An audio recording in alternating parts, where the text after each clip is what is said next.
تو مسلمان جہاں چیزیں ایجاد کرے گا، فائدہ اٹھائے گا، وہاں اس کا اللہ کی ذات پر ایمان بھی بڑھے گا، ٹھیک ہے جی۔ مسلمان جب سائنس پر غور و فکر کرے گا، یا دوسرے لفظوں میں کائنات میں موجود چیزوں پر ایک مسلمان غور و فکر کرتا ہے تو اس کا اللہ کی ذات پر ایمان بڑھتا ہے، توکل بڑھتا ہے، یقین بڑھتا ہے۔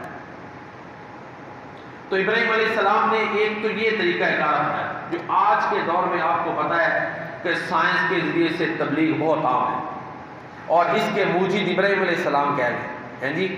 انہوں نے کہا نا کہ یہ چاند ہے، یہ اپنے وجود پہ قدرت نہیں رکھتا، میرا کیسے رب ہو سکتا ہے؟ سورج کے بارے میں کہا، ستارے، غور و فکر کیا نا۔ پھر نمرود کو جو دعوت دی وہ بھی مظاہر فطرت سے دی ہے، وہ بھی جرم فلکی، سورج اس کے ذریعے دعوت دی ہے، اس پر غور و فکر کے ذریعے دعوت دی۔ اٹ مینز کہ ابراہیم علیہ السلام نے یہ اجرام فلکیہ یا مظاہر فطرت یا آبجیکٹس آف نیچر کو تبلیغ کا ذریعہ بنایا۔ اور اس کے ساتھ ساتھ ایک اور بہت بڑی چیز جو ان کے پہلو میں مذکور ہے اور ہم اس پر توجہ نہیں دیتے، وہ یہ ہے توحید کی اشاعت کا بہت بڑا مرکز مسجد کی تعمیر ہوتا ہے۔ کیوں جی؟ ابراہیم علیہ السلام نے وہ بھی کی ہے مسجد کی تعمیر۔ آدم علیہ السلام نے سب سے پہلے مسجد بنائی۔ جب معاشرہ بن گیا تو انسان کی پیدائش کا مقصد کیا ہے؟ اللہ کی عبادت، ٹھیک ہے جی۔ جنوں انس کی تخلیق کا مقصد کیا ہے؟ سورۃ الذاریات میں اللہ تعالیٰ فرماتے ہیں وَمَا خَلَقْتُ الْجِنَّ وَالْإِنسَ إِلَّا لِيَعْبُدُونِ، اور میں نے جن و انس کو صرف اور صرف اپنی عبادت کے لیے پیدا کیا۔ اقبال نے بھی اسی چیز کو بیان کیا، نہ تو زمین کے لیے ہے نہ آسماں کے لیے، جہاں ہے تیرے لیے تو نہیں جہاں کے لیے، مقام پرورش آہو نالا ہے یہ چمن، نہ شیر گل کے لیے ہے نہ آشیاں کے لیے، رہے گا راوی و نیل و فرات میں کب تک تیرا سفینہ کہ ہے بحر بے کراں کے لیے۔ تو دیکھیں نا، انسان کی پیدائش کا مقصد کیا ہے؟ اللہ تعالیٰ کی عبادت۔ تو مسجد کی تعمیر اس مقصد کو سب سے بڑھ کر یاد دلاتی ہے۔ مسجد کی تعمیر کا مقصد ہی اللہ کی عبادت ہے، تو انسان کی پیدائش کے مقصد کو مسجد یاد دلاتی ہے۔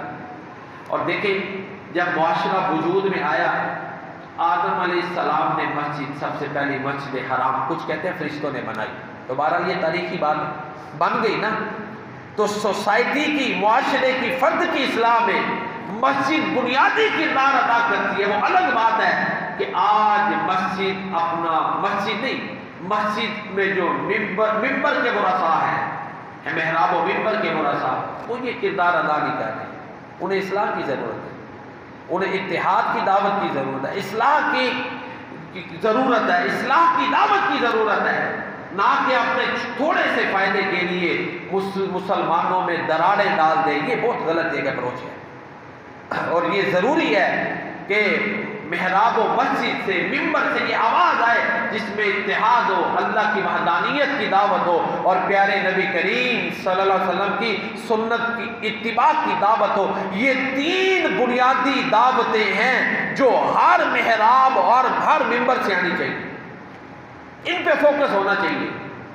مسجد کیوں بنتی ہے؟ ایک اللہ کی عبادت کے لیے۔ کیوں جی؟ ان المساجد للہ ولا تدعوا مع اللہ احدا، مسجد میں صرف ایک اللہ کی عبادت ہوگی۔ کیسے ہوگی؟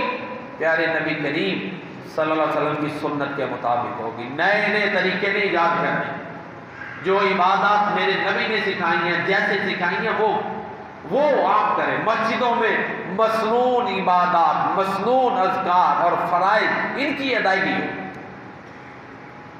کیونکہ اپنی طرف سے جب چیزوں کو عبادت کا نام دیا جائے تو لوگوں کو پھر سمجھ نہیں آتی کہ سنت کیا ہے، اور یہ مولوی صاحب کی اپنی طرف سے ایجاد کرتا ایک عمل، یہ اس میں کیا فرق ہے، لوگوں کو نہیں سمجھ آتی، لوگ فرق نہیں کر پاتے کہ یہ سنت ہے، یہ کسی مولوی صاحب کا اجتہاد ہے کہ انہوں نے کہا یہ اچھا عمل ہے کر۔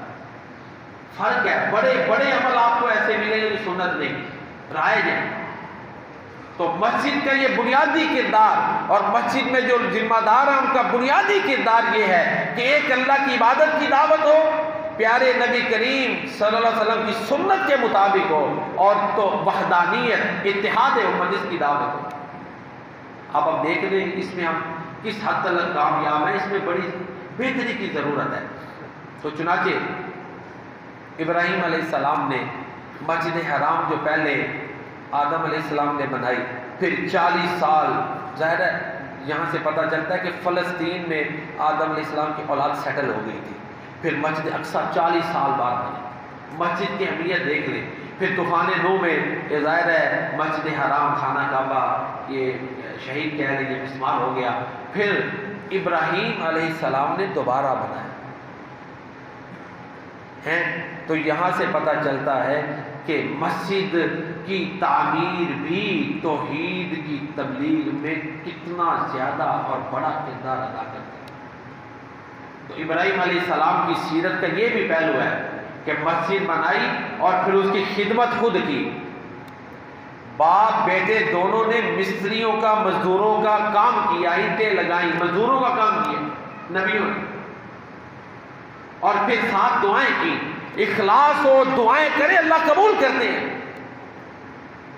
اور پھر ہم نے تو سٹینڈرڈز قائم کیے ہوئے ہیں نا، تو ابراہیم علیہ السلام کو اللہ خود فرماتے ہیں کہ ہم نے انہیں حکم دیا تھا ابراہیم اور اسماعیل کو، ان طہرا بیتی للطائفین والعاکفین والرکع السجود، کہ میرے گھر کو پاک صاف رکھو طواف کرنے والوں، رکوع کرنے والوں اور سجدہ کرنے والوں کی، کیونکہ جب کوئی مسجد میں نمازی آ جاتا ہے تو اللہ کے لیے آ رہا ہے، اس کا تعلق اللہ کے ساتھ ہے، اس کا اس وجہ سے احترام کہ یہ اللہ کی بندگی کرنے آ رہا ہے، یہ کرنا چاہیے۔ آج کے دور میں بھی کئی لوگ ہیں دیکھنے میں آتے ہیں، وہ نمازیوں کے جوتے سیدھے کر دیتے ہیں۔ یہ اللہ سے محبت ہے نا کہ یا اللہ یہ تیرے گھر کی تیری بندگی کرنے آئے ہیں، ان کا احترام اس لیے کہ تیری بندگی کرنے آئے ہیں، تو جو اللہ کی بندگی کرنے آئے ان سے محبت کا اظہار کرنا چاہیے، ان کو قریب کرنا چاہیے۔ اگر غلطی کوتاہی ہو تو اس انداز میں نہ ہم ان کو ڈانٹیں یا اصلاح کریں کہ اگر ساری زندگی میں مصیبتیں نہیں بڑھنا، یہ نہ ہو رہی ہے۔ پیارے نبی کریم جناب محمد مصطفیٰ صلی اللہ علیہ وآلہ وسلم کے دور میں ایک دیہاتی آ گیا، نیا مسلمان ہوا تھا، اس کو مسجد کے آداب کا پتہ نہیں تھا، اس نے مسجد نبوی میں پیشاب کرنا شروع کر دیا۔ اب صحابہ کرام نے دیکھا تو وہ ڈانٹنے لگے، آپ نے فرمایا ٹھہر جو، نہ روکو اس کو کرنے میں۔ اور یہ طبی لحاظ سے بھی جب مثانے سے یورین کا اخراج شروع ہو جاتا ہے نا، یورینیٹ ہونا شروع ہوتا ہے پیشاب کا اخراج، تو پھر اس کو روکنا نہیں چاہیے، اور رکے بھی تو قطرے گرتے ہیں نالی میں سے کچھ نہ کچھ، وہ سسٹم ظاہر ہے۔ پھر بڑھاپے میں تو آپ کو پتہ ہے فارغ ہونے کے بعد بھی ڈراپنگ ہوتی رہتی ہے، تو یہ معاملے تو ہے نا، مثانے کے پرابلمز ہوتی ہیں۔ آپ کے اس عمل میں بھی حکمت ہے، آپ نے کہا اس کو فارغ ہونے دو، فارغ ہو گیا۔ جو غصہ کر رہے تھے انہوں نے کہا تم پانی کا ڈول لاؤ اور اس کے پیشاب پہ بہا، اس کو بلایا جس نے مسجد نبوی میں پیشاب کیا تھا، اور آپ نے فرمایا یہ مسجد اللہ کی عبادت کے لیے، اس مقصد کے لیے نہیں۔ وہ صحابی کہتے ہیں کہ میں نے اللہ کے نبی جیسا ہمدرد اور مسلح کسی کو نہیں